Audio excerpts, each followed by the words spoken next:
I don't have a PowerPoint, and had I talked to Shuddha last evening about it, maybe I would have had a picture of a piece of land on which all the things that I'm going to speak about are going to hopefully show up at some point in the near future. But for now, I think you can sort of be with me and know that this doesn't actually exist. But it'll happen. So said she. So in the first instance, thank you Arundhati and Suman for inviting me. And I say this with all earnestness, which is not, which is actually hard to muster up now. Now in time, as in being older and whatnot. Because of two reasons. One is that I think for too long, science or discussions on science are not a part of our cultural landscape. Right? It's not. It's just not a part of anything of this kind. And I think we have suffered from that, and I think this needs to happen. And so that's one reason why I'm very, very happy to be here. The second reason why I'm very happy to present to you is because outside of my board of directors, you're the first group of people who will hear of what it is that I hope will happen in this space. And I'm hoping you'll not only indulge, but actually probably have suggestions, questions, push further what's going to happen. So where I'm at right now is working with the architects for the design of the building. It's a piece of land that's about 1.6 acres, and we are hoping for a constructed sort of top space, excluding storage and other things, of about 42,000 square meters. 42,000 square feet. Okay, so let me begin by telling you what is Science Gallery, or what is in the sense where does this idea come from, and what is the proposed plan for Bangalore. Where it kind of moves on from what exists as Science Gallery, and why it might matter to discuss something like this in this space, and what are my, in a sense, objectives or dreams with it, or why would I even want to do something like this. So Science Gallery, as an idea, began in Dublin about 10 years, in fact exactly 10 years ago. We celebrated 10 years of it in February. And around 5 years into its existence, they were told that the idea is a success and they should take it global. And I'm narrating this sort of as a chronicle. So, this is not what I would do normally as a historian of science. I would insert all the critical comments in between, but allow me to sort of present the bare skeleton so that in the discussion, or probably by the end of it, you'll get a good sense of where I stand as far as the idea goes as well. And then began the Science Gallery International Network. London was the first to sign up, and followed by Bangalore, in fact, and then Melbourne, Venice, and Detroit. So these are the galleries that exist, and there'll probably be some more. There are discussions in Sao Paulo, Mexico City, Rio, and Cape Town. We do not know which ones of these will materialize. But anyway, so what I'm trying to say is that it's an international network. It's an idea that, at least in some form, began in Dublin 10 years ago. There are some fundamental sort of features to it, which is what they hope to replicate. One of them is that it's a space where art and science come together, and art sort of as broadly understood as possible. So the scholars from the humanities and social sciences also form a part of it. It is directed at 15 to 25-year-olds. So in a sense, that's the target audience. That doesn't mean, of course, others can't come in. But 15 to 25-year-olds are the people the gallery seeks active engagement with. It functions through a normal form of exhibition, education, and events. Again, no surprises there. It has a no collections policy, so there's no fundamental collection to begin with, that's where sort of it is very, very different to a museum. That's also why it's called a gallery. And we do not, the mandate is also to not collect anything that's produced as a part of the ongoing activities in the gallery. Those are given away or dismantled or cannibalized and made into other things. The normal cycle in the gallery model is about 3 to 4 exhibitions a year. You can imagine each exhibition like a mini festival, which is the topic for which is arrived at through consultation with an advisory group, which again is comprised of artists, scientists, engineers, humanities, social sciences, etc. And also some people participating from the target age group, which is 15 to 25-year-olds. Now, one So the distinguishing features would be the art and science, the 15 to 25, and the fact that it's a university-based model. So Dublin, so Trinity College Dublin, King's College London, University of Melbourne, Carter University in Venice, Michigan State University in Detroit. Now we come to Bangalore. It is not based in a university. We couldn't, this happened before I came. So that between 2012 and until late last year when I joined in, I joined on November 20, so this is my third month in the job, or little over 3 months. For some reason, and pieces of which I am now putting together, this could not become a university-based enterprise here. There were discussions which went nowhere. So what we have in Bangalore is a Section 8 not-for-profit company called Science Gallery Bangalore, which is funded by the government of Karnataka. The land comes from the government, the building funds come from the government, and salaries are covered by the government. And the rest of it, the program funding, has to be fundraised. Now, what does this, so I mean, there are various implications, not only of the model itself, but also, the exception that Bangalore has made itself, also in the network, is that the other galleries are completely integrated into the teaching, research, and outreach programs of the universities, which gives them a certain character. So my challenge from November 20 to day before yesterday evening has been to sit with the architects and try to understand what is it about the university that in the first instance can be, but also needs to be recreated in terms of ethos in order to keep the university-facing or education and research-facing aspects of the gallery alive, right? How do you ensure that? At the same time, in some ways, to grab the opportunity of the fact that this is a sort of independent unit by itself, and therefore, what does it make possible? That might in fact help reinforce some of these elements without actually having to replicate any, or not replicate, but recreate any aspects of the university.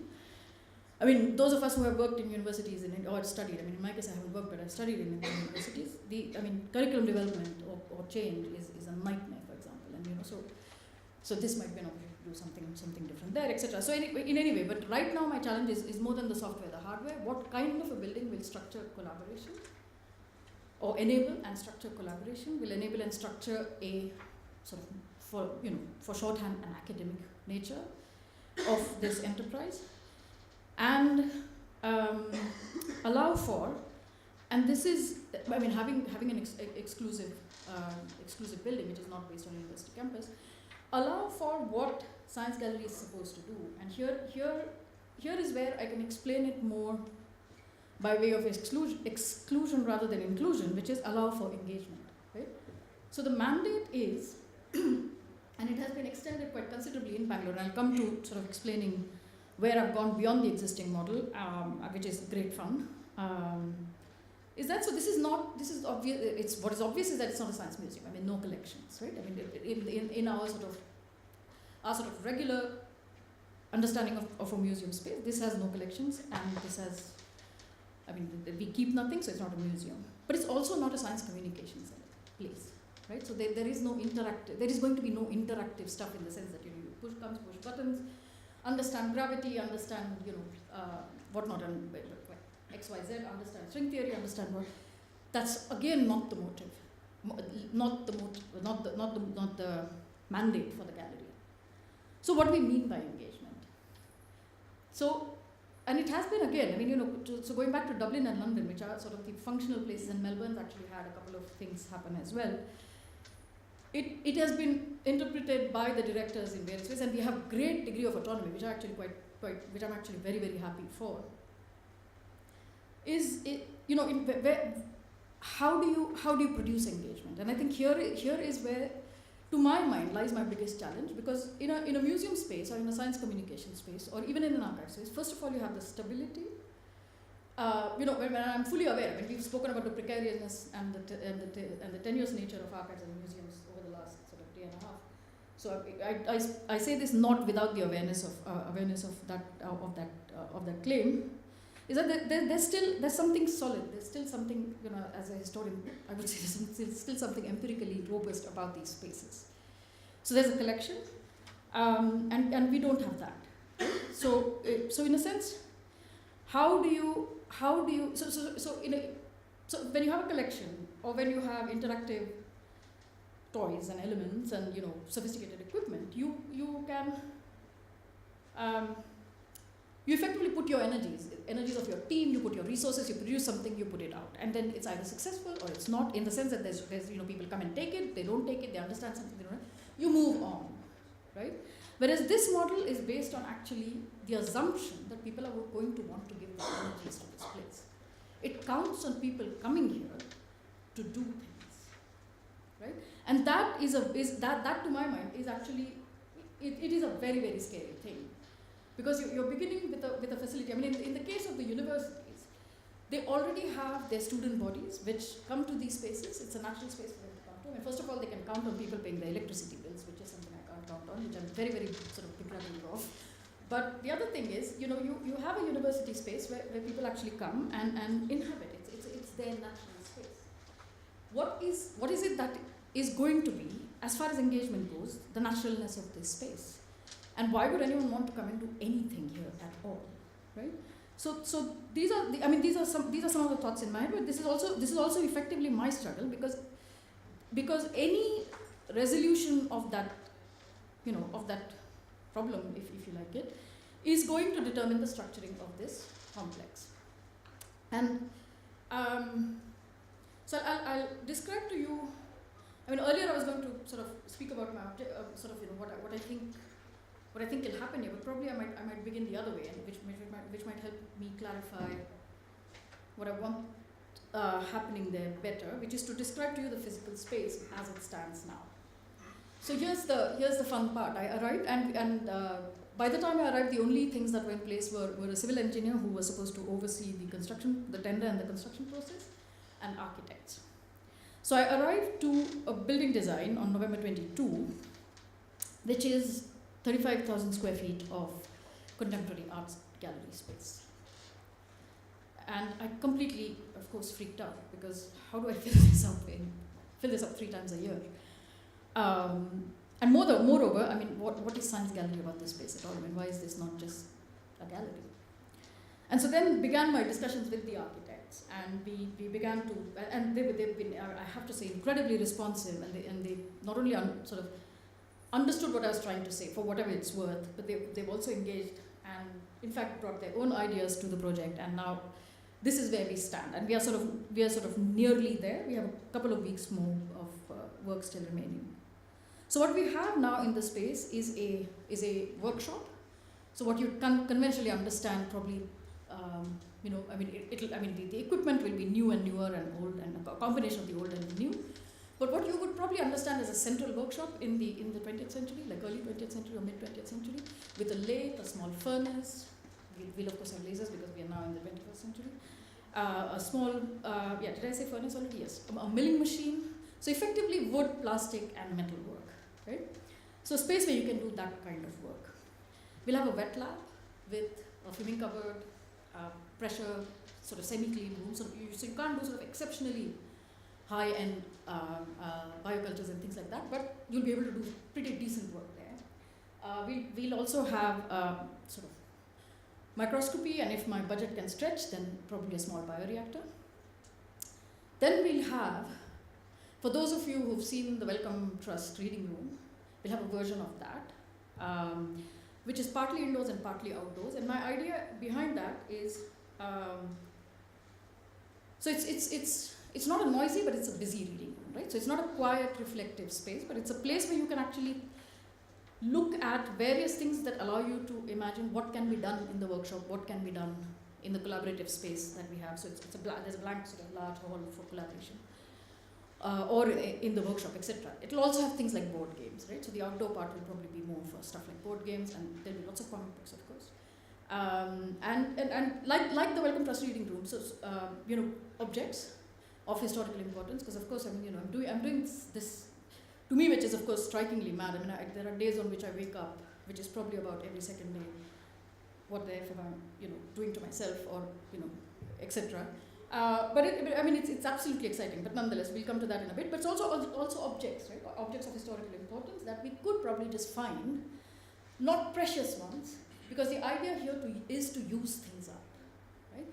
To use things up and to do things. So have things also in the reading room, which you can actually use, which you can, so books where nobody's going to come and shout at you. You look, you work, you kind of do things there. We'll of course have gallery space, and we have sort of substantial gallery space. So we have three galleries. We have a food lab, which is there's a regular kitchen provision with a cafeteria, but also a food lab where you can do everything from molecular gastronomy to talk to the University of Agricultural Sciences people about their experiments in seeds and plants, and the people are from the Central Food Research Technology Institute, CFTRI, about their work for the Indian Army, how they create dehydrated food for the Indian Army, food for the Indian Space Program, blah blah blah, and then you get your fancy people and do other things as well. So that's the food lab for you, and then attached to it is good heavens, the theatre, which is essentially a black box area. So you can do whatever you want there. I mean, the idea of having a stable auditorium was difficult because even in the best case scenario, you're going to use the auditorium probably once a day. So that's a lot of space not used. So the idea is to have a space which can be used for anything and everything, including sort of theatre rehearsals, concerts, music, screening of films, any kind of film. So we'll have a state-of-the-art projector, 3D, 2D, kind of whatever which way we go. So that's the space, and we'll have residencies. So four rooms. I mean, it's a 1.6 acre piece of land. It can't have more than that. But even 4 should be good enough. I mean, having gone and seen the coach kind of residencies, I'm feeling okay. This will work. So 4 is not a bad number to have. And we'll have residencies, and so we're not using up the entire allowance of construction on this piece of land, but we're having a lot of open space with an open wall, a light wall, etc. Blah blah blah. So people can, people should be able to assemble, hang out a lot. So the idea which I'm going with is that because the location is not, even for Bangalore, I mean, it's not bad, but it's not ideal, right? I mean, it's not in an area where people are just going to walk in randomly. It is going to be a destination simply because of where it's located. So I'm looking at this space as a hub for engagement, right? And then there are spokes. So the partners are spokes, and then there'll be other spokes in development. And what do I want happening there? And I'll end with that. Is that, I want to say a couple of things. So I'll do the description bit first, and then probably a couple of points by way of observation. I want this to be a place which unravels for people who come there the processes of knowledge production, right? In science, but also otherwise. And so the idea is, hopefully in 20 years, to make people who've passed through there capable of asking each other questions that pushes their thinking and their work, or as the current terminology goes, practice, in different directions. And that is the motivation behind encouraging engagement. Exactly as I said, as much for science as for art and the humanities. And the reason why this needs to happen is that I think we've spent a lot of time in the late half of the 20th century, myself included, maybe not that much of it, but still, a reasonable amount of time thinking that, we need to introduce humanities education for engineering and science students because, we don't want to see too many Dr. Frankensteins and Dr. Strangelove.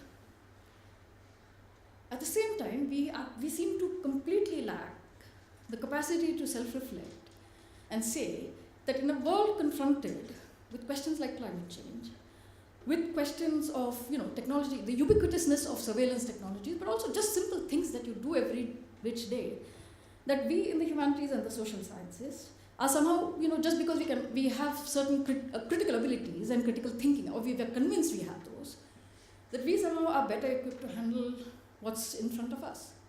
And I think we are not only misled, but I think this is hugely dangerous. That we can, as scholars in the humanities and social sciences, make broad claims about science and engineering, which are not only not true, but,